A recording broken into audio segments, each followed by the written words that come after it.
can do this together. So right here, what I have in my hand, many schools have been opening their doors for me to go speak to their students as an author for my book, Children's Lullabies, Poetry for the Soul, and in Spanish, Children's Lullabies, Poemas para el Alma, that it's available on Amazon. I have this whole inspirational speech of who I am, where I come from, and how an immigrant from Guadalajara, Jalisco, raised in East LA, can be an author and can write a book to hopefully inspire them, and maybe they can write their own book. I also mentioned my foundation a little bit, and that they can make a difference, and that they have a choice between everything that happens to you in your life. You have a choice. You can be the victim, or you can endure from it and come out stronger and see the positive out of everything. It's a very beautiful thing, and I'm so excited because I will be going back to Stevenson, to Burbank Middle School, and to several of these schools that they're gonna keep opening their doors and even doing Zooms,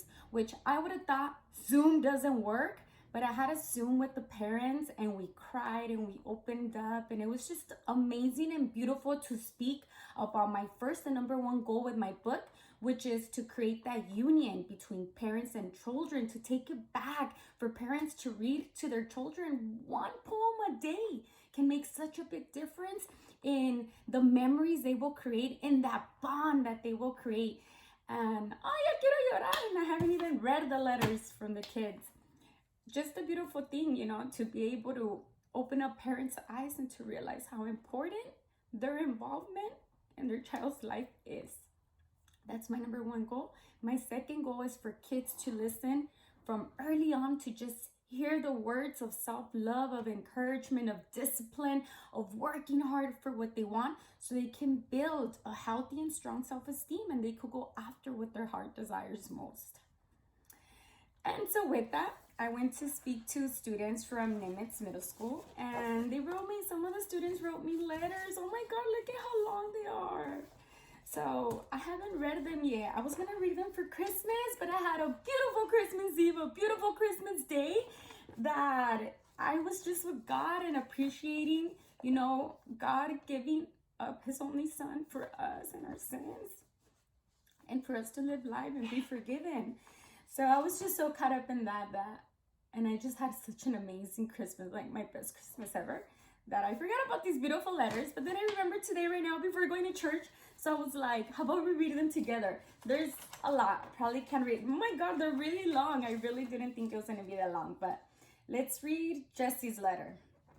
Dear Miss Bustos, thank you very much for the presentation. It was really nice, and I would like to read it to my brother one day. I really appreciate you telling me your story. It was really sad, but positive at the same time. I can tell you and your mom worked really hard.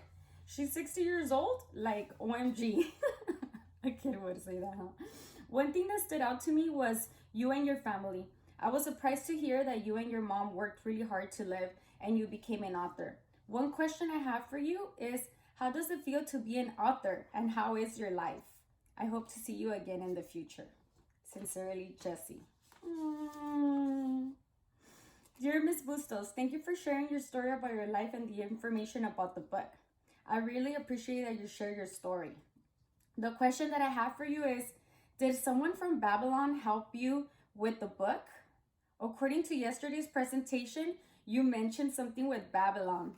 That's funny. It's because somebody asked me, what have been some of your books that you have read that were a motivation to write your own book? And I was like, The Richest Man of Babylon, Think and Grow Rich, like so many books that I have read that inspire me, to write the things that I put in my book. Obviously, in kids understanding very simple rhymes, for kids to pick up on all these important things, which is kind of funny because in one of my years, a couple years ago, I recommended to my middle school students the Think and Grow Rich.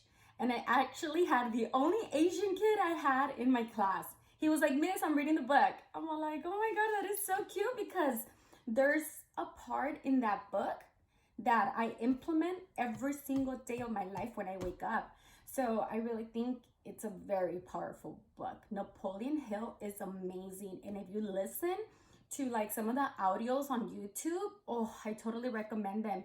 And Earl Nightingale, oh my God, he is amazing too. He will speak so beautifully to your soul. Let's read one more because I gotta go. Miss Bustos, Adam, your presentation was one of the most emotional presentations I have ever attended. I have never seen a person cry out of school. I'm a crybaby for sure. A person like you has a strong heart. Thank you very much for using our class time to give us your great story. I really appreciated how you talked and answered questions.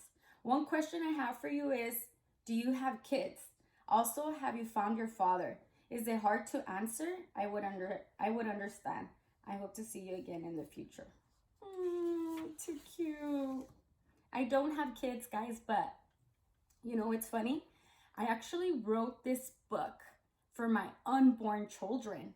I was like, what can I create for them? So when I do have children, I already have something for them.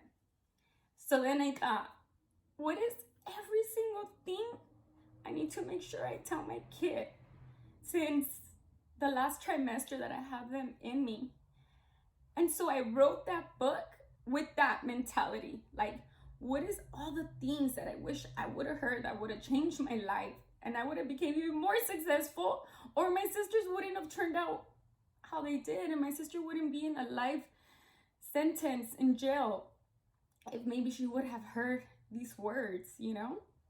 And with that mentality is how I put the 25 poems that I have in my book and how I created the whole thing. And at the end of the book, I have empty pages for kids and parents to get creative together and write their own poetry and draw their own illustration. Because you never know. They might have art in them. They might have those writing, author, composer skills you don't realize. Do you guys realize that me writing poems for 20 years is what developed me into writing music? That's how I could rhyme so easily. That's how I could put words together so easily. That's how I could put rhythms so easily together. It was me writing first, just writing in my journal, that helped me develop writing skills. And then from there, going into poetry, going into rhyming, going into flow, that it took me to the next level of writing music. And that's how I write my own music. Thanks to all that. So encourage your kids, guys, for the arts, for the writing, and spend that quality time with them. Maybe you can start with getting a journal with each other if you don't get my book.